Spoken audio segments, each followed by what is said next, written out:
Students, आज हम आपके पाठ्य पुस्तक में से नया पाठ पढ़ना शुरू करेंगे और उस पाठ का नाम है अन्याय के विरुद्ध। ये एक छोटी सी कहानी है जो रूसी भाषा में लिखी गई थी और बाद में इसे हिंदी में अनुवादित किया गया है। पाठ बहुत ही अच्छी सीख देने वाला है। अगर हम इस दुनिया में डरपोक भीरू बन के जीवन जिएंगे और हमारे अन्याय के विरुद्ध आवाज़ नहीं उठाएंगे तथा हमारे हक और हमारे जो अधिकार है इसके प्रति हम जागरूक नहीं रहेंगे तो ये दुनिया जो है हमें अच्छे से जीवन जीने देती नहीं है। और इसीलिए ये कहानी संदेश देती है कि हमारे अंदर अगर ऐसा डरपोकपन या भीरूपन दब्बूपन भरा पड़ा है तो उसे निकाल कर हमें अपने अधिकारों के प्रति सजग होना चाहिए और अन्याय के खिलाफ आवाज भी उठानी चाहिए। इस पाठ में दो पात्र हैं, एक है लेखक और दूसरी है जूलिया। लेखक के घर में जूलिया नाम की एक मास्टरनी आती थी जो उनके बच्चों को पढ़ाती थी। 2 महीने हो जाते हैं लेकिन लेखक उसे पगार नहीं देते और जूलिया भी अपने पगार को लेखक के पास मांगती नहीं है, डिमांड नहीं करती पगार की। तो लेखक खुद उसे बुलाते हैं और उसे कह देते हैं कि तुम्हारी इतनी पगार है। और हालांकि तय ज्यादा हुई थी लेकिन लेखक कहते कि कम हुई थी। तो जूलिया उसके खिलाफ उसका विरोध नहीं करती, वो एग्री हो जाती कि ठीक है आप कह रहे हैं तो कम ही तय की होगी, मुझे याद नहीं होगा, इस प्रकार से। और फिर उस पगार में से भी 2 महीने की जो पगार है उसमें से भी कुछ बर्तन टूट जाते हैं या फिर पर्दा फट जाता है या फिर बच्चों के कुछ कपड़े फट जाते हैं खेलने के दौरान। तो इन सारी बातों के लिए जूलिया को जिम्मेदार ठहराकर उसकी पगार भी काटी जाती है और फिर वो पगार की 2 महीने की जो अमाउंट थी वो एकदम कम होकर जूलिया के हाथ में लेखक थमा देते हैं और लेखक धन्यवाद कह के उनका स्वीकार करती है। जूलिया का इस प्रकार से अपने अधिकारों के प्रति सजग ना होते हुए उसके ऊपर जो लेखक अन्याय कर रहे थे उस अन्याय का आवाज न उठाना लेखक को बिल्कुल अच्छा नहीं लगता। और किस प्रकार से लेखक जूलिया को सबक सिखाते हैं, उसे समझाते हैं, वो हम इस पाठ के जरिए पढ़कर समझेंगे। तो चलिए पाठ पढ़ना शुरू करते हैं। पाठ का नाम क्या है? अन्याय के विरुद्ध। और इस पाठ के लेखक है अंतोन चेखव।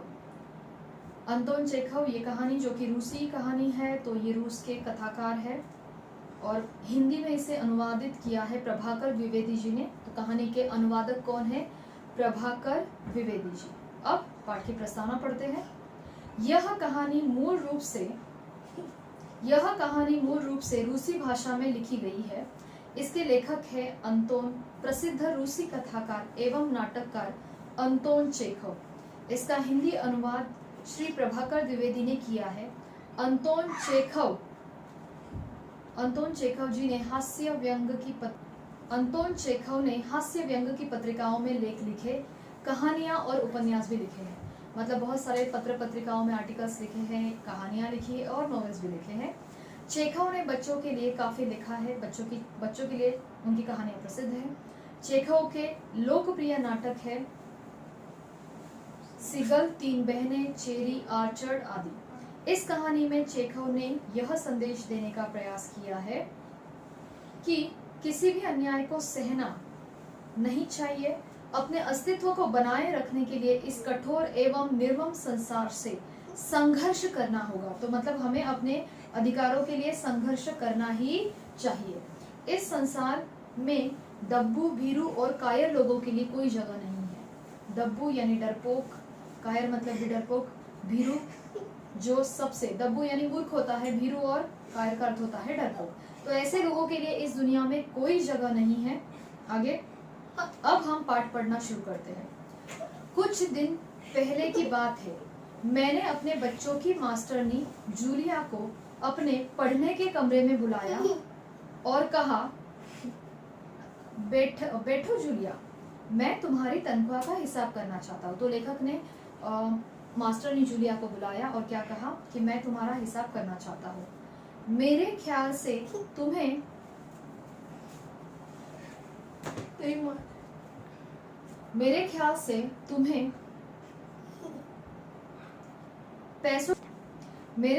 तुम्हें पैसों की जरूरत होगी और जितना मैं तुम्हें अब तक जान सका हूँ, मुझे लगता है कि तुम अपने आप कभी अपने पैसों की मांग नहीं करोगी। तो लेखक ने उसे कह दिया कि मैं तुम्हारी तनख्वाह का हिसाब करना चाहता हूँ, क्योंकि मुझे नहीं लगता कि तुम सामने से अपनी तनख्वाह मांगोगी, इसलिए मैं खुद ही तुम्हें पैसे देना चाहता हूँ, ऐसे लेखक ने उसे कह दिया। हाँ, तो तुम्हारी तनख्वाह 30 रूबल महीना तय हुई थी ना? कितनी तय हुई थी? 30 रूबल। रूबल को अंडरलाइन करना है, ये रूस की करेंसी है। सो महीने की कितनी तय हुई थी? 30 रूबल। जी नहीं, 40 रूबल, जूलिया ने दबे स्वर में कहा। डरते हुए जूलिया ने क्या कहा? 30 रूबल नहीं मालिक, 40 रूबल तय हुई थी। नहीं भाई, 30 रूबल, मैंने डायरी में नोट करके रखा है। तो लेखक ने कहा कि मैंने तो डायरी में लिख के रखा है, 30 रूबल ही तय हुई थी। मैं बच्चों की मास्टरनी को हमेशा 30 रूबल महीना देता आया हूँ। अच्छा, तो तुम्हारे यहाँ काम करते हुए 2 महीने हुए हैं, बराबर? ऐसे लेखक ने उसे कहा कि मैंने कभी भी 40 रूबल दिया नहीं है मास्टरनी को, 30 रूबल ही हमेशा दिया है। तो तुम्हारे 2 महीने हो गए ना काम करके? जी नहीं, 2 महीने 5 दिन। जूलिया ने क्या कहा? 2 महीने 5 दिन हुए हैं। क्या कह रही हो? अरे ठीक 2 महीने हुए हैं भाई, मैंने डायरी में सब लिखा है। 2 महीने के बनते हैं 60 रूबल। 1 महीने का 30 तय हुआ था, 2 महीने का कितना हुआ? 60 रूबल। लेकिन 60 रूबल तो तभी बनेंगे जब महीने में एक भी नागा न हुआ हो, मतलब तुम्हारी एक भी छुट्टी ना हुई हो, तब 2 महीने के 60 रूबल होंगे। तुमने तो रविवार की छुट्टी मनाई है, उस दिन तुमने काम नहीं किया, कोल्या को सिर्फ घुमाने भर ले गई थी, इसके अलावा तुमने 3 छुट्टियां भी ली है।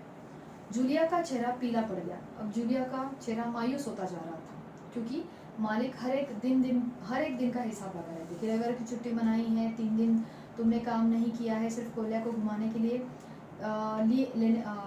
लिए ले गई थी। जूलिया का चेहरा पीला पड़ गया। वह बार बार अपनी ड्रेस की सिकुड़ने दूर करने लगी, लेकिन बोली एक शब्द नहीं। डरपोक थी, दब्बू थी, तो उसने इस अन्याय का विरोध किया नहीं। हाँ, तो 9 इतवार और 3 छुट्टियां, मतलब कितने टोटल कितने रूबल थे? 60 रूबल। अब हम देखते जाएंगे कि किस तरह से उसकी तनख्वाह मालिक कम कर देते हैं। तो 60 में से ये हो गए 9 रूबल, 4 रविवार के और 3 छुट्टियां, ये उतने माइनस कर दिए, बराबर? यानी 12 दिन कम हुए। मतलब यह कि तुम्हारे 12 रूबल कट गए, तो कितने बचे? 60 में से 12 गए तो 48, राइट? उधर कोल्या 4 दिन यानी 12 दिन काम नहीं हुआ, मतलब यह कि 12 रूबल कट गए। उधर कोल्या 4 दिन बीमार रहा। कितने दिन? 4 दिन। तुमने सिर्फ वान्या को ही पढ़ाया था। पिछले हफ्ते शायद 3 दिन दांतों में दर्द रहा था, और मेरी बीवी ने तुम्हें दोपहर के बाद छुट्टी दे दी थी। तो दोपहर के बाद तुम्हें छुट्टी दी गई थी क्योंकि तुम्हारे दांतों में दर्द था। तो 12 जमा और 7, ओके? तो ये से कैसे हो गया? ये हो गया कितना हुआ? 48। उसमें से भी 4 दिन उसने वापस माइनस किए, क्योंकि कोल्या बीमार था और एक ही बच्चे को पढ़ाया। 2 बच्चे हैं लेखक के, अंडरलाइन करो उनके नाम, कोल्या और वान्या। तो कोल्या बीमार रहा तो सिर्फ वान्या को पढ़ाया 4 दिन, तो वो 4 भी हुए। फिर 3 दिन थे, उसके दांतों में दर्द था, तो वो भी माइनस कर दिए, तो बचे कितने? 41, राइट? मेरी बीवी ने तुम्हें दोपहर के बाद छुट्टी दी थी, तो 12 जमा 7 हुए 19 नागी, मतलब ये 12 और ये 7, 19 माइनस कर दिए। तो घटाओ 60 में से 19, तो कितने बचे? 41। मतलब हम लोग यहाँ तक पहुंच गए 41। 41 रूबल, ठीक है ना? तो लेखक ने आगे उसे क्या पूछा? 41 रूबल हुए, अभी ठीक है ना? मतलब हिसाब तुम्हें ठीक तो लग रहा है ना? जूलिया की आंखों में आंसू छलक आए। उसने धीरे से खांसा। वो कुछ बोल नहीं रही थी, बस उसे रोना आ गया। उसकी आंखों में से आंसू छलकने लगे। उसने धीरे से खांसा। इसके बाद उसने अपनी नाक भी साफ की, लेकिन बोली एक शब्द नहीं। मतलब आंखों में आंसू आने के कारण नाक में भी पानी आ गया होगा, तो वो साफ किया, खांसी, लेकिन मालिक के सामने कुछ बोली नहीं। हाँ, याद आया, मैंने डायरी देखते हुए कहा, 1 जनवरी को तुमने चाय की प्लेट और प्याली तोड़ दी थी, और वो प्याली बहुत कीमती थी। यानी चाय का जो सेट होता है, चाय पीने का, प्लेट और प्याले का, वो बहुत कीमती था और तुमने वो तोड़ा था। चलो, मैं उसके सिर्फ 2 रूबल काटूंगा। अब देखो, उस दिन तुमने ध्यान नहीं रखा और तुम्हारी नजर बचाकर कोल्या पेड़ पर चढ़ गया। वहां खरोच लगकर उसकी जैकेट फट गई। 10 रूबल तो उसके कट गए। मतलब बच्चा खेलते खेलते पेड़ पर चढ़ा था और जैकेट फट गई थी, और वो जैकेट के कितने रूबल काट दिए गए? 10 रूबल। तो ये हो गए 10, और 2 रूबल किस बात के, वो जो चाय की प्लेट और प्याली उसने तोड़ दी थी उस सेट के। तो कितने हुए 29, बराबर। तो 60 रूबल से वो सीधा कितने पर आ गया 29 पर। हालांकि 80 रूबल थे, क्योंकि पगार कितनी तय हुई थी 40 रूबल, लेकिन लेखक ने क्या कहा कि कितनी है 30 रूबल, और वो 60 रूबल में से भी इतना काट कूट के कितना बना दिया उसका 29 रूबल। अब आगे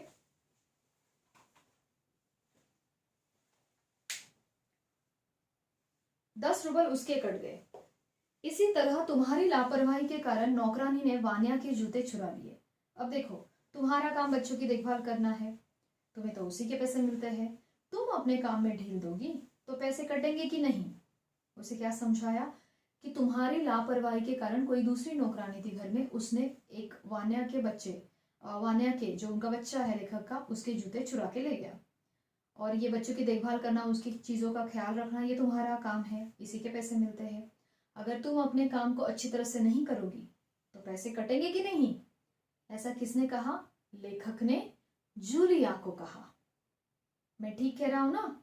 हाँ, तो जूतों के और 5 रूबल कट गए, बराबर। तो कितने बचे थे, ये 29, बराबर। इसमें से वापस कितने काट दिए गए 5 रूबल जूतों के, बच्चों के जूतों के 5 रूबल, तो कितने बचे 24। समझा। अब आगे, और हाँ 10 जनवरी को मैंने तुम्हें 10 रूबल दिए थे। आगे लेखक ने क्या कहा 10 जनवरी को मैंने तुम्हें कितने दिए थे 10 रूबल, तो कितने बचे 14। जी नहीं, आपने मुझे कुछ नहीं दिया, जूलिया ने तभी आवाज में जबान से कहना चाहा, तो जूलिया अब कहने लगी कि जी नहीं, आपने मुझे कुछ भी नहीं दिया था। अरे मैं क्या झूठ बोल रहा हूँ, मैं डायरी में हर चीज नोट कर लेता हूँ, तुम्हें यकीन ना हो तो दिखाओ डायरी। लेखक ने क्या कहा, अरे मेरे पास सब लिखा हुआ रहता है डायरी में, तुम्हें यकीन नहीं है, डायरी दिखाओ क्या। जी नहीं, आप कह रहे हैं तो आपने दिए होंगे। जूलिया बिल्कुल बेबस होकर कहने लगी, नहीं आप कह रहे हैं तो आपने दिए होंगे। हालांकि लेखक ने दिए नहीं थे, लेकिन लेखक झूठ बोल रहे थे, फिर भी जूलिया उसका विरोध नहीं कर रही थी। क्या कहती है, जी आप कह रहे हैं तो दिए ही होंगे। दिए होंगे नहीं, दिए हैं। लेखक ने क्या कहा, अरे दिए होंगे नहीं, मैंने दिए हैं तुम्हें, याद करो। मैंने कठोर स्वर में, बिल्कुल रूडली लेखक ने उसे कहा। तो ठीक है, घटाओ 27 41 में से बचे 14, तो फाइनली हम कितने पे आ गए 14 पे आ गए। क्यों, हिसाब ठीक है ना। और फिर लेखक ये सब समझा के उसे क्या पूछते हैं, क्यों हिसाब तो ठीक है ना। जूलिया की आंखें आंसुओं से भर उठी, उसके पूरे शरीर पर पसीना छलछलाया, बहुत डर गई, पसीने से तरबतर हो गई, बहुत दुख हुआ उसे, आंखों में आंसू आ गए। कांपती आवाज में वह बोली, जी मुझे अभी तक तो एक ही बार पैसे मिले थे, वे भी आपकी पत्नी ने दिए थे, सिर्फ 3 रूबल, ज्यादा नहीं। तो रोने जैसी आवाज में उसने कह दिया कि मुझे आपने कभी पैसे नहीं दिए हैं, बस आपकी पत्नी ने एक बार दिए थे, और वो भी कितने, सिर्फ 3 रूबल। तो लेखक क्या कहते हैं देखो, अच्छा, मैंने स्वर में आश्चर्य भरकर कहा, और इतनी बड़ी बात तुम्हारी मालकिन ने मुझे बताई तक नहीं। मतलब पत्नी ने, लेखक की पत्नी ने जूलिया को कितने रुपए दिए थे 3 रूबल। तो लेखक क्या कहने लगे, अरे बाप रे 3 रूबल दिए थे, इतनी बड़ी बात, और मालकिन ने मुझे ये बताया भी नहीं। देखो तो, तुम नहीं बताती तो हो जाता ना अनर्थ, मतलब मैं तो घाटे में चला जाता ना, तुम नहीं बताती तो। खैर, मैं तो इसे भी डायरी में नोट कर लेता हूँ। हाँ, तो 14 में से 3 घटाओ, 14 में से वापस कितना घटा दो 3, तो कितना बचा 11, और फाइनली कितने बचे 11 रूबल बचते हैं 11 रूबल। देख लो भाई, यह रही तुम्हारी तनख्वाह, ये लो 11 रूबल, देख लो ठीक है ना।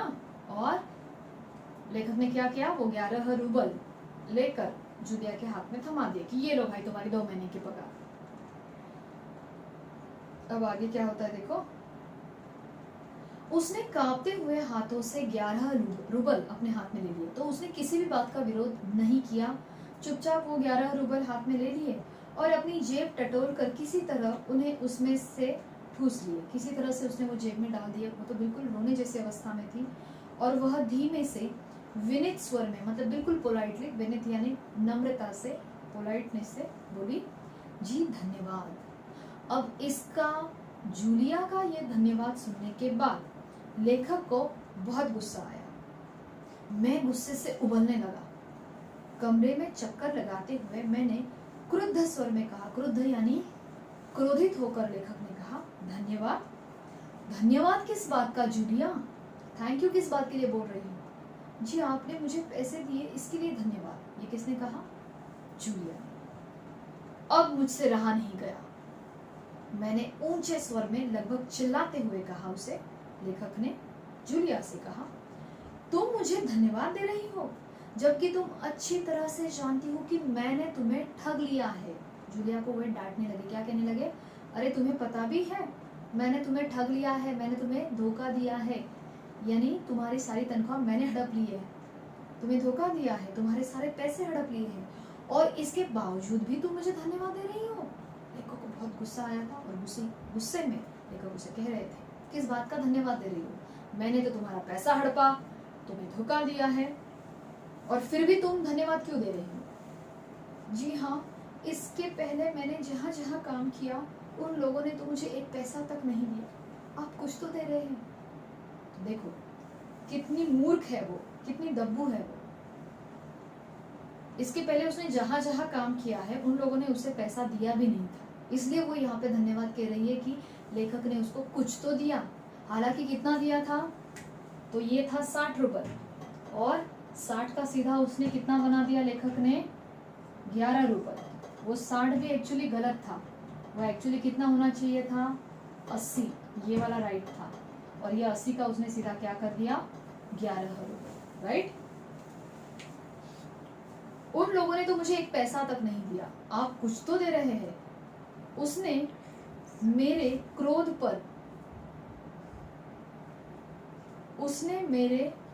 क्रोध पर ठंडे पानी का एक छींटा मारते हुए कहा। तो क्रोध पर ठंडे पानी का छींटा मारते हुए उसने ये कह दिया कि आपने मुझे कुछ तो दिया है। उन लोगों ने तुम्हें एक पैसा भी नहीं दिया जूलिया। मुझे यह बात सुनकर तनिक भी अचरज नहीं हो रहा है। तनिक मतलब थोड़ा भी। लेखक उसे क्या कहता है कि तुम जहाँ पे पहले काम करती थी उन लोगों ने तुम्हें 1 रुपया भी नहीं दिया।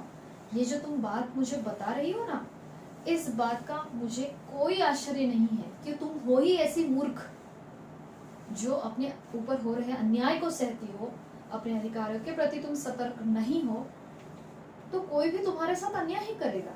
अगर विरोध नहीं करोगी तो अन्याय ही करेगा। इसलिए वो कहते हैं, लेखक कहते हैं कि मुझे ये बात सुनकर तनिक भी अचरज नहीं हो रहा है कि उन लोगों ने तुम्हें एक पैसा भी नहीं दिया। मैंने कहा, फिर मैं स्वर धीमा करके बोला, यानी अब लेखक जूलिया को समझा रहे हैं।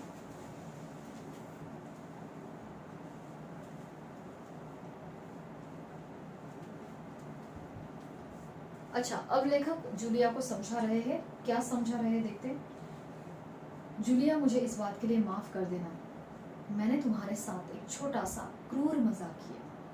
तो लेखक ने क्या कहा जूलिया से कि मुझे माफ कर दो, मैंने तुम्हारे साथ एक छोटा सा लेकिन दिल को लगने वाला थोड़ा क्रूर मजाक किया, पर मैं तुम्हें सबक सिखाना चाहता था। मतलब मैं तुम्हें सबक सिखाना चाहता था, कुछ समझाना चाहता था। देखो जूलिया, मैं तुम्हारा एक भी पैसा नहीं मारूंगा, मतलब तुम्हारा एक भी पैसा मैं हड़प नहीं करूंगा। देखो, यह तुम्हारे 80 रूबल रखे हैं, तो ये लो तुम्हारे 80 रूबल। तो लेखक उसे कुछ सबक देना चाहता था, इसलिए ये सब लेखक ने ड्रामा किया है। तो लेखक ने उसको कितना दिया? ये 80 रूबल, जो उसकी सैलरी तय हुई थी तनख्वाह, वही दे दी। पर मैं तुम्हें सबक सिखाना चाहता था। देखो जूलिया, मैं तुम्हारा एक पैसा भी नहीं मारूंगा, एक भी पैसा नहीं मारूंगा। देखो, यह तुम्हारे 80 रूबल रखे हैं, मैं अभी इन्हें तुम्हें दूंगा। लेकिन उससे पहले मैं एक बात पूछना चाहूंगा जूलिया, क्या ये जरूरी है कि इंसान को भला कहलाए जाने के लिए इतना दब्बू, भीरू और बोदा बन जाए कि उसके साथ जो अन्याय हो रहा है उसका विरोध भी ना करे? कि इंसान ये बहुत अच्छा इंसान है, ये बहुत भला इंसान है, ये बहुत पोलाइट है, ये कहलाने के लिए इतना डरपोक बनना पड़े, इतना मूर्ख बनना पड़े, इतना कमजोर बनना पड़े? क्या ये आवश्यक है कि हम खुद को अच्छा कहलाने के लिए किसी के सामने झुक जाए, डरपोक बने रहे, अन्याय को सहन करे, जो अन्याय हो रहा है उसका विरोध भी ना करे और बस खामोश रहे और सारे ज्यादतियों को सहते रहे? ज्यादतियां मतलब अत्याचार, अन्याय। नहीं जूलिया, नहीं, इस तरह खामोश रहने से काम नहीं चलेगा। अपने अस्तित्व को बनाए रखने के लिए तुम्हें इस कठोर, निर्मम और हृदयहीन संसार से लड़ना होगा। तो यहाँ पे संसार के लिए कुछ विशेषण शब्दों का प्रयोग किया गया है, और वो कौन कौन से शब्द हैं? कठोर, निर्मम और हृदयहीन। तो अपने अस्तित्व को बनाए रखने के लिए तुम्हें ये जो कठोर संसार है, ये जो निर्मम संसार है, निर्मम मतलब भी कठोर होता है जिसमें ममता नहीं है, और हृदयहीन, हृदयहीन का अर्थ होता है जिसमें हृदय नहीं है, भावना नहीं है, ऐसे इस संसार से तुम्हें लड़ना होगा। अपने दांतों और पंजों के साथ लड़ना होगा। अपने दांत और पंजों का इस्तेमाल करके अन्याय का प्रतिकार करना होगा पूरी ताकत के साथ। मत भूलो जूलिया कि इस संसार में दब्बू, भीरू और बोदे लोगों के लिए कोई जगह नहीं है, कोई जगह नहीं है। ठीक है? तो दब्बू का अर्थ क्या होता है? दबने वाला, सबसे दबने वाला, डरपोक। बोदा का अर्थ क्या होता है? कमजोर। और भीरू का अर्थ भी क्या होता है? कमजोर। ठीक है? तो इस प्रकार से लेखक ने उसे समझाया कि इस संसार में ऐसे डरपोक लोगों के लिए कोई जगह नहीं है। अगर इस संसार में जीवन जीना है तो अन्याय का विरोध करना सीखो और इस संसार से लड़ो, तो ही ये दुनिया तुम्हें जीवन जीने देगी। ओके? तो पाठ हमने ये पूर्ण कर दिया है। पाठ बहुत आसान है, जैसे अभी आपने देखा ही होगा। सिर्फ दो ही पात्र है, एक है लेखक और दूसरी है जूलिया। बस आपको ये ध्यान में रखना है कि उसकी तनख्वाह कितनी तय हुई थी, फिर कितनी तनख्वाह लेखक उसे देने के लिए कहता है, तय हुई है ऐसे कहता है, और उसमें से ये कितने रूबल किस किस बात के लिए काटे गए। जैसे ये 9 रूबल किस लिए काटे गए थे? इतवार की छुट्टी के लिए, कि 2 महीने में 9 इतवार आए, संडे उसकी छुट्टी, राइट। फिर ये 3 रूबल जो है वो किसके लिए? कि वो 3 दिन एक ही बच्चे को पढ़ाया गया था, इसके लिए। फिर ये 4 दिन आगे जो है ये किसके लिए है? 4 दिन कोल्या बीमार था।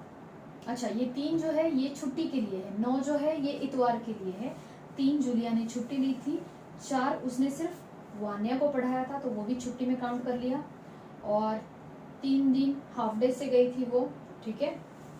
आधे दिन के बाद छुट्टी देती थी लेखक की पत्नी ने, तो ये 3 दिन भी काटे गए। फिर 2 रूबल किसके है? 1 जनवरी को जो चाय की प्लेट और प्याली जूलिया के हाथों से टूट गई थी उसके 2 रूबल है। ये 10 रूबल किसके है? तो जब बच्चों को लेकर गार्डन में गए थे, जूलिया लेकर गई थी, तो बच्चा पेड़ पर चढ़ा और उसकी जैकेट फट गई जो बहुत महंगी थी, उसके भी 10 रूबल काटे गए। उसके बाद है ये 5 रूबल। अब ये 5 रूबल किसके हैं?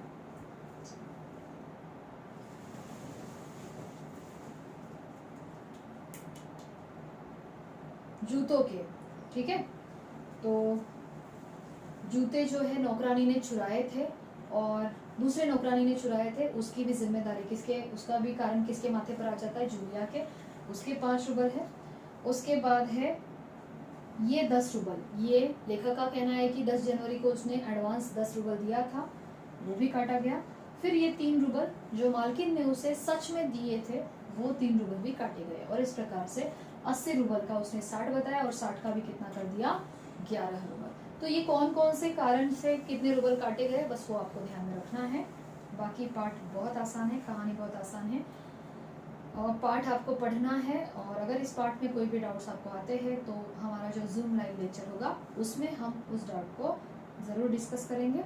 आपको होमवर्क में इस पाठ के सारे शब्दार्थ लर्न करने हैं, अच्छे से समझने हैं, और जूम लेक्चर में मैं ये शब्दार्थ आपको पूछूंगी। ओके? साथ ही साथ यहाँ पे कुछ प्रश्न दिए गए हैं कि ये कहानी मूल रूप में किस भाषा में लिखी गई है, तो रूसी भाषा में। इस कहानी के मूल लेखक का नाम क्या है, अंतोन चेखव जी। बच्चों को पढ़ाने का काम कौन करती थी, जूलिया। रूबल किस देश की करेंसी का नाम है, रूस। तो ये हो गए छोटे प्रश्न। अब इसके बाद आगे बड़े प्रश्न भी हैं, कुछ बहुविकल्पी प्रश्न हैं, हम पढ़ते हैं। बच्चों को पढ़ाने वाली मास्टरनी का नाम क्या था, मारिया, जूलिया, मैरी, जूलिया। कोलिया कितने दिनों तक बीमार रहा, 4, 3, 2, 5। कितने दिनों तक, 4 दिनों तक बीमार रहा। यहाँ पे ये वाला 4। ओके। फिर 11 रूबल लेकर जूलिया ने क्या कहा, मुझे ठग लिया, शाबाश, मैं काम नहीं करूंगी, या धन्यवाद, धन्यवाद। क्या लेखक बेईमान था, हाँ, नहीं, कुछ कुछ या पता नहीं। इसका उत्तर आप दोगे। क्या लेखक बेईमान था, बुरा था, हाँ, नहीं, कुछ कुछ या पता नहीं। नहीं, उसने ये जो सारा ड्रामा किया वो सिर्फ और सिर्फ जूलिया को सबक सिखाने के लिए था, जूलिया को समझाने के लिए था कि अन्याय का विरोध करो, अन्याय के खिलाफ लड़ो और अपने हक के प्रति सतर्क रहो, अपने अधिकारों के प्रति सतर्क रहो। ठीक है। तो इस प्रकार से हमने ये अन्याय के विरुद्ध ये पाठ आज पूर्ण कर दिया है। पाठ आपको अच्छे से पढ़ना है, इसके क्वेश्चन आंसर्स आपको पढ़ने हैं और शब्दार्थ सबसे पहले लर्न करने हैं, क्योंकि वो मैं पूछूंगी। ठीक है। तो चलिए, आज का पाठ यहाँ पर खत्म हो गया। अगले लेक्चर में, अगले वीडियो में फिर मिलेंगे नए पाठ के साथ। धन्यवाद।